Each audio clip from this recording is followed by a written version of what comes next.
We combine together this equation for the linearization and this approximation. We can write out the fact that f of x is approximately f of a plus f prime of a times x minus a. So let's pick a particular value of x. So remember we said here that this is good when x is close to a. Let's write that x is equal to a plus delta x.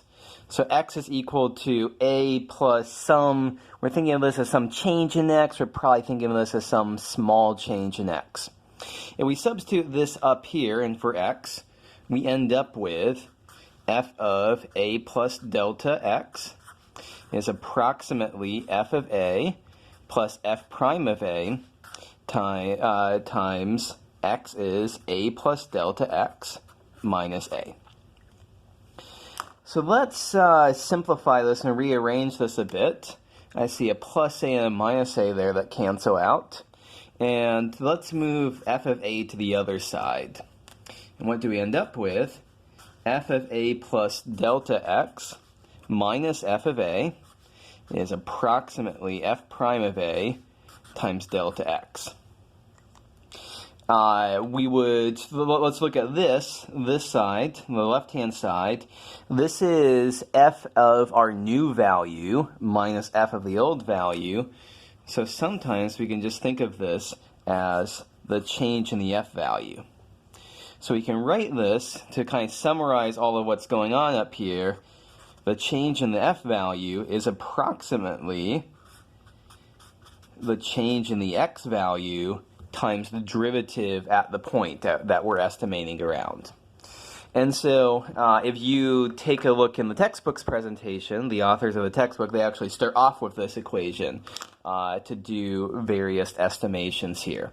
I'm a little bit more comfortable going through the linearization formula because I think it's easier for me to remember what's going on with a tangent line. But if all you care about is change in output values and change in input values, this is the simplest formula to use.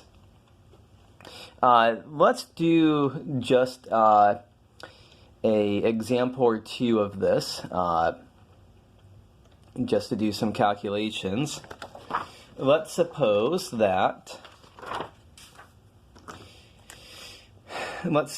our function f of x is 1 over x, and we want to estimate the change in f as x goes from 10 to 10.2. So we're estimating a change in f, that's delta f. So delta here, we usually think of delta as meaning change. So that's why, often when we do find, formula for slopes and stuff like that, change in y over change in x. So now this is a change in f that we're dealing with. So delta f is f prime of a times the change in x. So for this we need f prime of x is minus 1 over x squared. So minus 1 over 10 squared, because here our a is going to be 10, and we're going from 10 to 10.2, so delta x is 10.2 minus 10, and that's 0.2. So the change in f is approximately minus 0.002. One little thing to note here is that the change in x is always, you do your final value minus the initial value.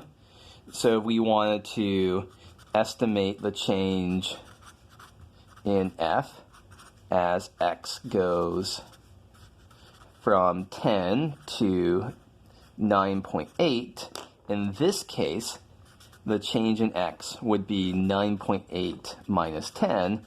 The change in x is actually negative. So we're decreasing here. This is a common mistake to watch out for, dropping that sign here. So in this case, delta f is approximately minus 1 over 10 squared times minus 0.2 and that's plus 0.002. So I want to point out that what this is really getting after, all of this stuff, is this relationship between the change in the input values gives you some change in the output values. So pay attention to that. That's a good summary of linear approximation, all the things that we're doing here. Let's have a second pre-class problem.